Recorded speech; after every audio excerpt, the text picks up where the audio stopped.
2 मई 2011 जब Osama bin Laden को अमावस की काली रात के अंधेरे में मारने के बाद अगले 12 घंटों में गुमनाम समंदर में दफना दिया गया था।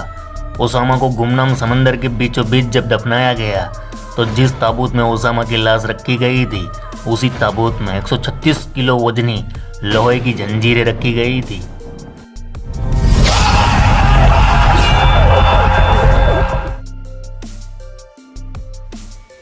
કેમ છો મજામાં? अरे मामा, ओसामा बिन लादेन को आखिर समंदर में ही क्यों दफनाया गया? देखा जाए तो ये मुस्लिम रीति रिवाज के विरुद्ध है। ओसामा को समंदर के बीचों बीच दफनाने पर 3 तरह की थियरी बताई जाती है। वही उसकी लाश जिस ताबूत में रखी गई थी उसमें 136 किलो की जंजीरें क्यों रखी गई, आइए जानते हैं।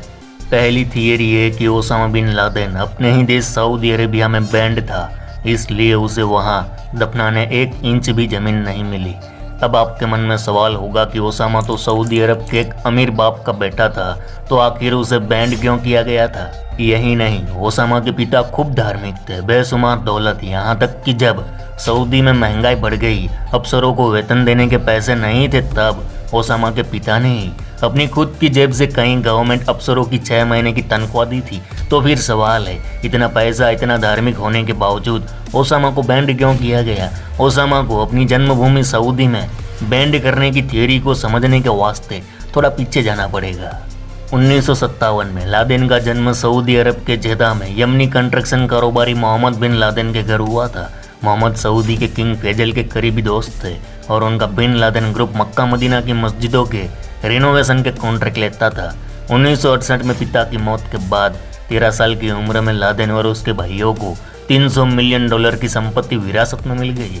शुरुआती पढ़ाई के बाद जेदा में ही उसने सिविल इंजीनियरिंग की पढ़ाई के लिए किंग अब्दुल्ला अजीज यूनिवर्सिटी में एडमिशन लिया, लेकिन लादेन इंजीनियरिंग की पढ़ाई पूरी कर अपना फैमिली बिजनेस संभालने की तैयारी में था, लेकिन ज़्यादा दिन कोर्स जारी न रख सका। दरअसल लादेन रिलीजियस पॉलिटिक्स पढ़ाने वाले मुस्लिम फंडामेंटलिस्ट शेख अब्दुल्ला आजम के संपर्क में आया और उनके विचारों से काफ़ी प्रभावित हुआ। आजम हमेशा अपनी स्पीच में इस्लामिक राष्ट्रों को विदेशी दखल से आज़ाद करने की बात करता था और अपने स्टूडेंट को रिलीजियस फंडामेंटल को मानने पर जोर देता था। आज़ाद का मानना था कि इस्लाम को अपनी जड़ों की तरफ लौट जाना चाहिए और इसे न मानने वालों के खिलाफ जिहाद छेड़े जाना चाहिए।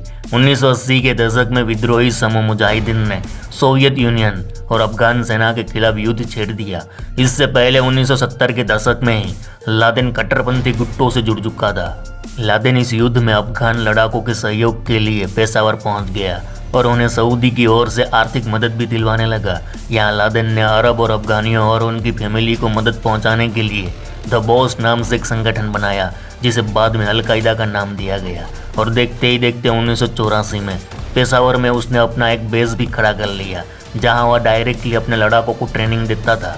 सभी लड़ाकों का यहाँ से एक डेटाबेस भी तैयार होना शुरू हो गया, यानी लादेन ने एक छोटे से ग्रुप को एक बड़े संगठन में तब्दील कर दिया था और इस तरह शुरुआत हो गई अलकायदा की। इसी दौरान मिडिल ईस्ट में इराक के नए लीडर सद्दाम हुसैन ने गल्फ के कुछ तेल उत्पादक संगठन में अपना दखल शुरू कर दिया। कुवैत के बाद उसका अगला टारगेट था सऊदी अरेबिया। यहाँ ओसामा ने सऊदी के मक्का मदीना को बचाने सऊदी किंग से बातचीत की कि आप परमिशन दो, हमारे लड़ाके सद्दाम हुसैन से लड़ने तैयार है। लेकिन मामा, यहाँ हो गया लोचा। सऊदी किंग ने ओसामा की मदद ना लेकर अमरीकी सेना की मदद ली। बस यहीं से ओसामा बन गया अमरीका का दुश्मन। रीज़न ये था कि ओसामा पूरी तरह शेख अब्दुल्ला आजम के विचारों से प्रभावित था। ओसामा चाहता था कि अपने देश यानी सऊदी में किसी भी पश्चिमी देशों का दखल ना आए और अपने देश में पूरी तरह इस्लामिक नियम कानून की नींव बसी रहे, और इसीलिए ओसामा अमेरिका से नफरत करने लगा। इसी दौरान ओसामा ने सऊदी में एक फतवा जारी कर दिया कि सभी को अफगानिस्तान जाकर ट्रेनिंग हासिल करनी चाहिए, क्योंकि अपने दुश्मनों से लड़ना मुसलमानों के लिए एक फ़र्ज है अपने धर्म के प्रति। इस फतवे से हुआ यूं कि 4000 से ज़्यादा लोग सऊदी छोड़ अफगानिस्तान चले आए। ये बात सऊदी के किंग को राज न आई और इसीलिए सऊदी ने ओसामा पर बैंड लगा दिया। और यही कारण था कि जब ओसामा की मौत के बाद अमेरिका ने सऊदी को ओसामा की बॉडी लेने की पेशकश की तो सऊदी ने साफ इनकार कर दिया। अब ओसामा को दफनाने दूसरी जगह थी पाकिस्तान, लेकिन खुद अमेरिका नहीं चाहता था कि पाकिस्तान में ओसामा की कोई कब्र बने, क्योंकि पाकिस्तान में ओसामा को चाहने वाले लाखों कट्टरपंथी थे जो उसे भगवान बना देते, और पाकिस्तान गवर्नमेंट की पॉलिसी ये रही है कि वह ऐसे कट्टरपंथियों को पालते हैं, पोसते हैं और भगवान बना देते हैं। इसीलिए पाकिस्तान का नाम तो कोसों कोसों दूर तक नहीं था। अब तीसरी थियरी ये थी कि अमेरिका एक आतंकी को भगवान बनने देना नहीं चाहता था, क्योंकि ऐसी गलती जो अमेरिका सद्दाम हुसैन की बॉडी के साथ पहले ही कर चुका था। और इसीलिए जब 2 मई 2011 की रात ओसामा को उसके घर में मारने के बाद अमेरिका उसकी लाश अपने साथ ले गया। अमेरिका पाकिस्तान में ओसामा की लाश छोड़ना नहीं चाहता था। ओसामा की लाश साथ ले जाना पहले से तय था। ओसामा को कहाँ दफनाना है ये भी पहले से तय हो चुका था।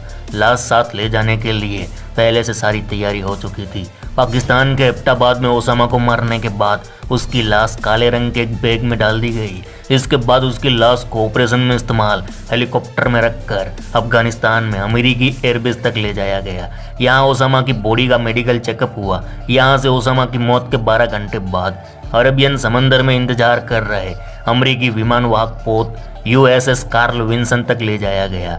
अब अरबियन सी के बीचों बीच यहाँ ओसामा की बॉडी का मुस्लिम रीति रिवाज के तहत सफ़ेद कफन से ढका गया और अरबी में दुआएं पढ़ी गई। ओसामा के लिए आखिरी दुआ पढ़े जाने के बाद उसकी लाश एक काले रंग के भारी भरकम बक्से में रखी गई।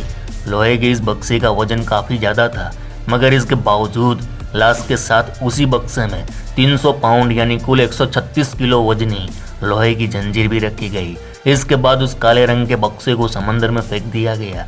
लाश के साथ 136 किलो भारी जंजीर इसलिए रखी गई ताकि बक्सा हमेशा हमेशा के लिए समंदर की गहराई में ही रहे, कभी ऊपर ना आ सके। अरे मामा, ओसामा की लाश गुमनाम समंदर में इसलिए दफनाई गई क्योंकि अमेरिका नहीं चाहता था कि ओसामा की कहीं कब्र बने।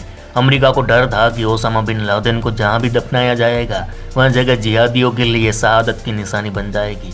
और ये सब इसलिए कि अमेरिका अपनी गलती से भली भांति वाकिफ हो चुका था।